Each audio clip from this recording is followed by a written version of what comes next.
5টি psychology tricks যা আপনাকে একেবারে মাস্টার বানিয়ে দেবে।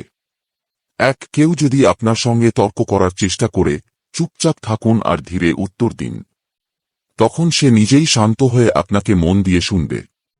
2. কেউ যদি আপনাকে ছড়িয়ে বলে, তখন নো প্রবলেম বলবেন না, বরং বলুন ধন্যবাদ। এতে সে আবার সেই ভুল করবে না। 3. কেউ যদি আপনাকে উত্ত্যক্ত করে, তাহলে তার ওপর হাসুন। কিছুক্ষণ পর সে নিজেই লজ্জায় চুপ হয়ে যাবে। 4. কেউ যদি আপনার উপর চিৎকার করে, তাহলে তার কাছে গিয়ে বলুন, আপনার দিনটা কি খারাপ কেটেছে। এটা শুনে সে চিন্তায় পড়ে যাবে এবং ধীরে ধীরে শান্ত হয়ে যাবে। 5. আপনি যদি কারো সঙ্গে কথা বলার সময় তার কথা শুনতে না চান, তাহলে মাটিতে কিছু ফেলে দিন আর তাকে বলুন সেটা তুলে দিতে। এতে তার কথার মাঝখানে ব্যাঘাত ঘটবে।